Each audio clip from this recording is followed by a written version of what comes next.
विद्युत सेल क्या होता है? विद्युत सेल एक ऐसी युक्ति जिसमें क्या बताया गया था कि ये रासायनिक ऊर्जा को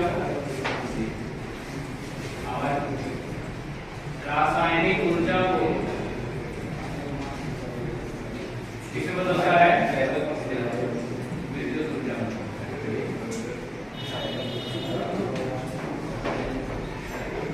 तो बेसिकली क्या होता है कि ऐसा सेटअप होता है जिसमें कुछ इंपॉर्टेंट चीजें होती है, जैसे कि इसमें एक सॉल्यूशन रहा होगा।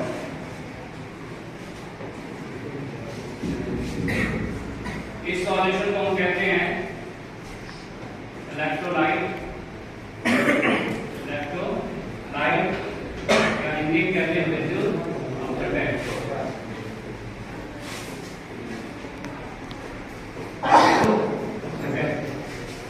और इसमें दो मेटल के प्लेट्स लगे होते हैं। दो मेटल के क्या लगे होते हैं? प्लेट्स लगे होते हैं। एक प्लेट का नाम होता है इलेक्ट्रोड। इनको क्या कहते हैं? इलेक्ट्रोड। हिंदी में इलेक्ट्रोड कहते हैं, इंग्लिश में भी इलेक्ट्रोड। ठीक है। एक इलेक्ट्रोड के पास नेगेटिव पोटेंशियल होता है और एक इलेक्ट्रोड के पास पॉजिटिव पोटेंशियल। जिसके पास नेगेटिव पोटेंशियल होता है उसको बोलते हैं कैथोड, और जिसके पास पॉजिटिव पोटेंशियल होता है उसको हम बोलते हैं एनोड। ठीक है। तो अब ये किस प्रकार से रासायनिक ऊर्जा को विद्युत ऊर्जा में बदलती है? विद्युत ऊर्जा क्या होती है? विद्युत ऊर्जा मतलब आवेश का प्रवाह। यदि किसी प्रकार से यहाँ पे जो हम विद्युत अपघटन ले रहे हैं, ये अपघटन टूटे और ये जो ऊर्जा निकालेगी, मतलब जब अपघटन टूटेगा तो ऊर्जा क्या होगी? रिलीज होगी, एनर्जी रिलीज होगी। वो एनर्जी रिलीज जो होगी वो क्या कार्य करेगी? इलेक्ट्रॉन को घुमाने का कार्य करेगी। तो इलेक्ट्रॉन जब यहाँ से, मान लो अगर हम यहाँ पे एक एक्सटर्नल सर्किट यहाँ पे प्रोवाइड करा दें, यहाँ पे रेजिस्टेंस लगा दें, तो इलेक्ट्रॉन क्या होगा? यहाँ से इलेक्ट्रॉन का मूवमेंट यहाँ से लेकर के अंदर से होकर के कंप्लीट होगा। तो इस तरह से इलेक्ट्रॉन का मूवमेंट माइनस से प्लस से होते हुए फिर अंदर भी प्लस से माइनस की ओर होगा और एक कंप्लीट सर्किट बनेगी इसका इलेक्ट्रॉन के मूवमेंट का। तो इलेक्ट्रॉन का मूवमेंट भी क्या क्रिएट करता है? क्या बनाता है? विद्युत ऊर्जा। इस प्रकार से हम कह पाएंगे कि जो रासायनिक ऊर्जा है वो किसमें बदल रही है? विद्युत ऊर्जा में। और ये जो सेटअप होगा इसको क्या बोलेंगे? विद्युत सेल। एक उदाहरण लेते हैं, एक बहुत ही कॉमन उदाहरण है वोल्टाइक सेल। क्या है? Voltaic cell. इस सेल में हम क्या करते हैं? जो विद्युत अपघटन है, विद्युत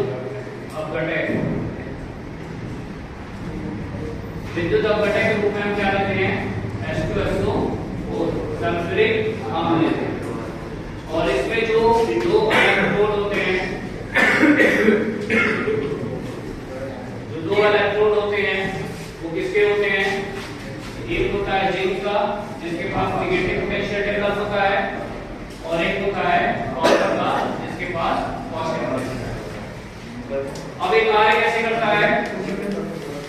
तो देखिए यहाँ पे क्या किए, एक सेटअप बनाया है। इसमें एक रॉड किसका है? ये कॉपर का, और ये रॉड किसका है? ठीक है। और इसमें जो हम सॉल्यूशन लिए, ये सॉल्यूशन किसका है? H2SO4। तो जैसे ही सेटअप में इलेक्ट्रोलाइट मतलब विद्युत अपघटन की जगह पे हम सल्फ्यूरिक अम्ल लेते हैं और उसमें इंसर्ट करते हैं कौन से? एक Zn का रॉड और एक Cu मतलब कॉपर का रॉड। तो होता क्या है? अब देखो कोई भी कंपाउंड जैसे कि H2SO4 है, तो ये कंपाउंड या और दूसरा कोई कंपाउंड जैसे कि ZnSO4, ये सारे कंपाउंड एग्जिस्ट करना चाहते हैं कब? जहां पे कम से कम एनर्जी लगे। क्या हो? ऐसी जगह ये एग्जिस्ट करना चाहते हैं जिसमें कम से कम एनर्जी लगे। तो H2SO4 जो इलेक्ट्रोलाइट है, इस इलेक्ट्रोलाइट में जैसे हम डुबोते हैं इसके रॉड रॉड को, जिंक के रॉड को, तो एक और प्रोडक्ट होता है ZnSO4। एक और प्रोडक्ट क्या होता है? ZnSO4। और यहाँ पे हम क्या देखते हैं कि ZnSO4 जो है, इसको बनाने के लिए कम एनर्जी की रिक्वायरमेंट होती है। मान लो इसको बनाने के लिए 100 जूल की एनर्जी की रिक्वायरमेंट है, तो इसको बनाने के लिए केवल कितने की रिक्वायरमेंट है? 80 जूल। तो H2SO4 जैसे ही देखता है कि इसमें कौन सा रॉड डुबोया गया है, जिंक रॉड, तो ये क्या चाहता है? ये चाहता है कि इसमें से SO4 आयन निकल जाए और वो SO4 आयन निकल करके किससे जुड़ जाए? Zn+2 से जुड़ जाए। और जैसे Zn+2 से जुड़ेगा क्या बनाएगा? ZnSO4। तो ये ZnSO4 क्यों बनाना चाह रहा है? H2SO4 ना रख करके क्या बनाना चाह रहा है? ZnSO4। क्यों? क्योंकि यहाँ पे ऊर्जा क्या है? कम ऊर्जा में स्टेबिलिटी क्या होती है? ज्यादा। तो ZnSO4 बनेगा कैसे? ZnSO4 कब बनेगा? जब H2SO4 टूट जाए किसमें? 2H+ में और SO4- 2 में, और Zn जो है वो किसमें बदल जाए? Zn+। तो अब होगा क्या कि यहाँ पे जो H2SO4 है, इसके पास एनर्जी क्या है? ज्यादा है किसकी तुलना में? ZnSO4 की तुलना में। तो क्या होगा? ये तुरंत टूट जाए और टूट करके क्या देगा? H+ और SO4-2। तो जैसे ये टूटेगा तो बताओ, यहाँ पे तो 80 जूल है और यहाँ पे कितना है? 100 जूल है।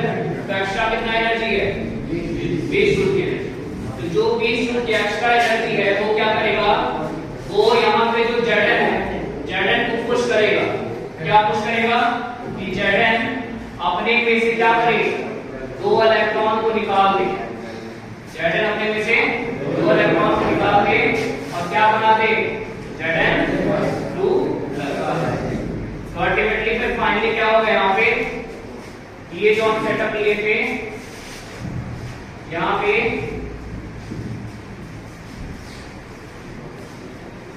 इन 2 रॉड में क्या होगा? यहाँ पे इलेक्ट्रॉन की अधिकता हो जाएगी। क्यों अधिकता हो जाएगी? क्योंकि यहाँ पे कौन टूट गया है?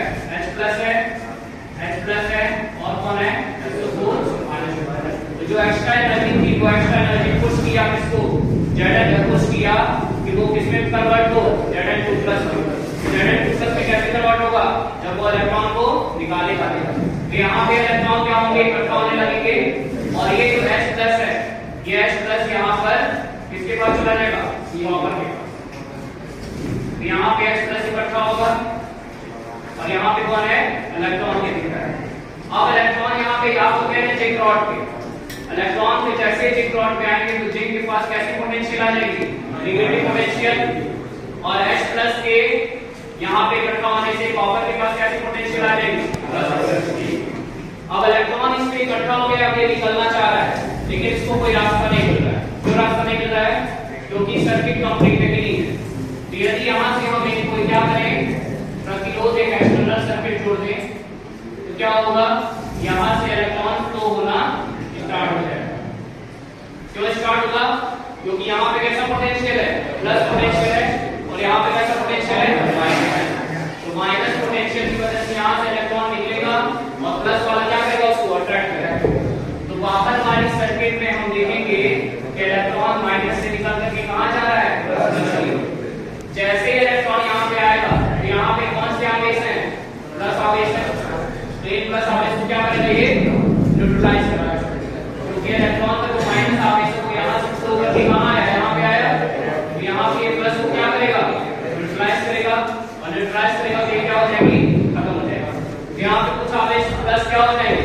कम हो जाएगा। और फिर क्या होगा? यहाँ पे जैसे ही प्लस खत्म होगा तो सल्फेट है SO4-2 ये, और यहाँ से इलेक्ट्रॉन निकल चुका है तो यहाँ पे क्या रहेगा? Zn+2। तो Zn+2 और SO4-2 ये दोनों क्या हो जाएंगे?